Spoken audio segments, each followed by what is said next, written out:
Hello, welcome once again to the Candid Cast. It's my pleasure to continue the discussion I've been having on human development series out of a desire to have every human come to fulfillment of purpose. And we talk of these value systems and the character traits that we need to take up if we're ever going to be who we want to be in life. Today, I'll be talking about generosity as a topic. Before we continue, I want you to take time to just click the like button, share this video, and subscribe to our channel so you receive notification whenever a new publication comes out, which is usually every Monday. Thank you. So, generosity. One paradox I have seen in life is that the generous prospers. Within church, he said, we make a living by what we get, but we make a life by what we give. The Holy Scriptures say there is one that scatters and yet increases, and there is one that withholds more than is right, and it tends towards poverty. In the normal, rational human calculation, we expect that you will prosper if you hold your own, get other people's own, keep everything to yourself, that's where prosperity is. But that has never worked. What does it really mean to be generous? Generosity is a display of willful giving, sharing, lending of helping hand, especially to those who are in no position to repay. You give to people expecting nothing in return. It's an outward show of love towards others. The opposite of it is selfishness. A life of a selfish person, self-centered person will build nothing, and that is the trait of the ordinary man. And the reason why in the world, there is no nation where majority are rich, because majority tend to have that trait of trying to get everything to themselves and thinking that is the road to it. It can never be. These people want to know and they look out for. In everything you want to do, you ask, what is the need for me? I've heard that statement often and again. What is the need for me? Until you know what is the need for you, you do nothing. Such persons won't do anything for any person until they understand what they will get in return. These are not traits that grow society or grow humanity or grow a nation or organization. Organizations, nations, and societies, families are built by people, selfless persons who are determined in themselves to make impact in society, to pursue the well-being of others. Unfortunately, we have come to see that children are being raised with this vice. It is not a virtue. Selfishness is a vice. And you see parents telling children, and children looking up to a reward for everything that they will do for the family or for society or for any person, even for the what they do for themselves. That reminds me of a song by Sonia Spence that was released in 1977. And the lyrics goes thus. Say, my sister's boy walked to the kitchen one evening while she was fixing supper, and he handed a piece of paper that he had been writing on.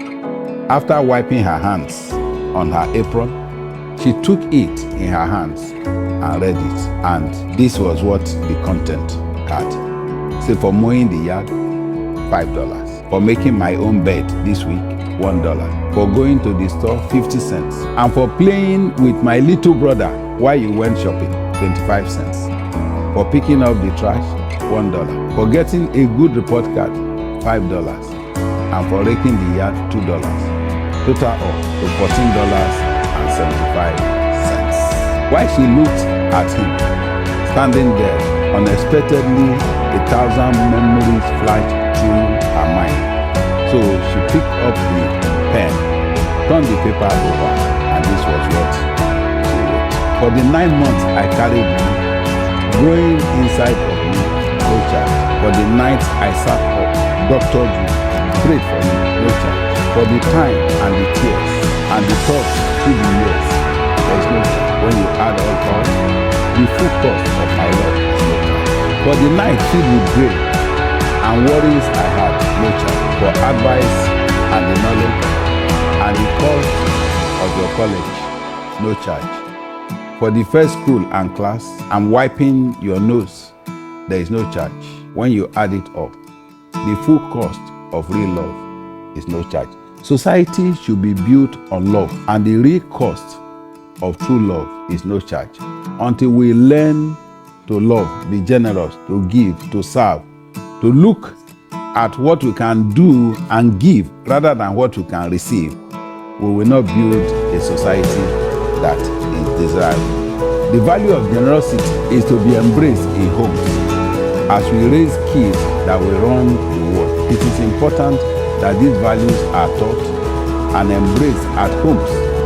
Selfish person can't build anything to be desired. It's not possible. We see it with most politicians in the third world. A lack of generosity is the reason their nations are third world. In development, in banking, in everything, they remain third world until we embrace the value of generosity. In the nations or organizations that do well, you find the dominance of people who are generous, who are giving themselves to the pursuit of the well-being of others. And until we get to that point, we remain stagnant as a people. It's a value, it's not convenient to be generous, but it's a value that should be developed. Let's look at generosity and its impact on financial prosperity. I know people want to prosper, but just like I said from the scripture in the beginning, that there is one that withholds more than is necessary. It leads only to poverty, and there is one that scatters and it leads to prosperity. That is the paradox. Many people think that the rich is generous because they have money. That is very far from the truth. The rich became rich because of what he gives away and how he looks out for the well-being of others. To prosper financially, we must learn to assume responsibility for the well-being and comfort of others. Let's look briefly at how this really works. A poor man goes to work, 30 days he takes his salary. He thinks only of himself. The challenge of the poor is that the poor thinks only of himself. He starts spending, he never has enough. This money is not enough. We are talking of generosity. Do I have enough to spend on myself before I'll be generous to anybody? Generosity is really not only about money, like we'll see as we go in this study. He spends everything on himself, pick the next salary, spend, get broke, collect. He runs this circle until he attains to retirement age, and you hear he's retired. He gets his gratuity, picks his pension. The cycle continues, spending only on himself, and he never ever has enough. Those who will be prosperous have looked beyond their personal needs to creating values for the better comfort of others, and in the process they have amassed wealth to themselves, enhancing their ability to increase their liberality, their generosity on future occasions when they are called upon to be liberal. Why some selfish persons in the third world countries are waiting for Prado SUVs from Japan to enhance their personal comfort. There is someone in Japan, in those developed countries. I look at so many of the things that are produced for us. I say people are sitting in countries that have no power failure, thinking of how much solar panels can do to provide light for a dark country, a generator-run country like Nigeria. You sit in your country, you are waiting for Prado Jeep to be distributed, and somebody is inconveniencing himself in Japan, thinking of how to produce more and more of such cars. The more they produce, the more you consume, and the more the money of the poor country is transferred to the already rich countries, because they think about you. You think about yourself and what you can consume. That is the reason the poor is poor, whether as a nation or as individual. Once your thinking is limited to yourself, what I will get, I did not get enough, they have not given me, this one didn't give me, I didn't get enough, I wait for one uncle, I wait for another brother, I wait for sister to send. Nobody will send enough money for you to become a prosperous person. Prosperous people are generous people. They are people who have given themselves to that liberal spirit of looking out for the well-being of others. Let us put it in a simpler way. Look at the income that comes your way every month as an individual. When you work, you pick up your salary. You ask yourself, where does this money go? Each month that I pick up my salary, you will discover if you keep records that it flows to all the people that have contributed to your comfort, to to the person who supply you electricity, to the person who supply you housing, to the person who supply you transportation, to the person who supply you food. These are the places your money goes to. And they become richer because they have left themselves to think about your comfort. The more they think about your comfort, the more your money flows to them, and the more they become prosperous. The gap between the rich and the poor will keep widening because the rich is always thinking about how to make life better for the next person. Do you therefore desire to be rich? Just like I think literally every human being, we have wealth, prosperity as a wishful thinking. All you need to achieve it is to assume responsibility for the comfort of some other persons. People are hungry in some communities. Take the responsibility of creating food. It is not rocket science. It is not difficult to plant tomato in the empty compound around you. I recall that sometime during the military administration of Olusegun Obasanjo in Nigeria, literally every civil servant around us had a cage of 10 birds. They produce chicken. So if every civil servant will produce 10 chickens in a year, you can imagine what that means to a nation that is talking about hunger. Just take responsibility. You can create food. People are naked. You can take your place in the clothing value chain, from the planting of cotton to the spinning of the cotton to the spinning of threads, the transportation, the weaving of clothing, sewing, fashion design, and all. The sale of clothing, they are all in the value chain of clothing people. There will be no time that human beings will stop needing clothing. What do you gain from generosity? When I say be generous, a lot of people think of why should I even be generous? I'll tell you there is happiness that wells from within you. When you see the faces of people lifted, radiance comes to people when they receive acts of kindness. When you give in whatever form, you connect with the receiver, and a sense of accomplishment wells up from within that you can make impact in the life of others. I know a friend of mine who once told me he was worried that lots of people were coming to him for assistance. And he was thinking about it. Why are all these people? Just like Moses asked, he said, did I give birth to all these people? Sometimes it can be disturbing that too many people are coming to you. But this, my friend, came to a conclusion, and he asked himself, many people are coming to me for help. I am a human being, created, born like them. What if I was the one going to too many people for help?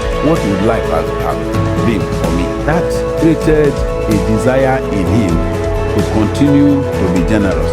So he has joy welling from inside. It is a joyful thing that you have opportunity to extend generosity to others. Number two, you have better relationships. Generosity fosters positive connection and strengthens relationships. The rich have many friends, while the poor is shunned by his neighbors. Wealth attracts many friends. The poor is separated from his friends.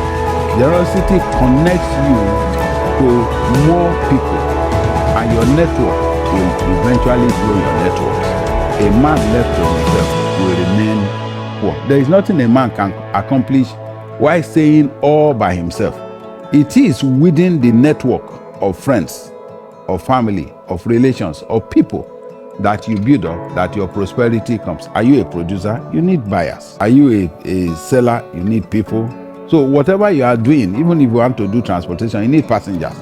In whatever you are doing, you need people to have it work. And generosity will create that network of people around you. Number three, you have improved well-being. Acts of kindness have been linked to improved mental and physical health of people. When you show kindness, you are surrounded by people. This has the effect of eliminating the feeling of loneliness and isolation, which in turn causes depression. When you hear people commit suicide, they have been lonely for too long. They didn't realize when they start withdrawing and keeping to themselves until it gets to a point where you have nothing you are sharing with anybody, and you think the whole problem of the world is placed on you.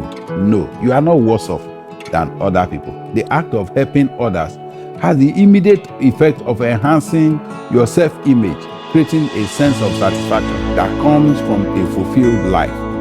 All of these put together will enhance the physical and emotional health of the generous person. When you are a giver, there is that connection you feel from within that tells you are not the worst off. A giver is not the worst off in society. Number 4, you have positive impact. I opened with a quote from Winston Churchill where he said, "We make a living by what we get, I will make a life by what we give." You will rather be making a life than kill yourself to make a living. Every act of generosity makes positive impact on lives of others and the community at large. Let's talk about how generosity can reduce stress. It's highly stressful to live a life of lack.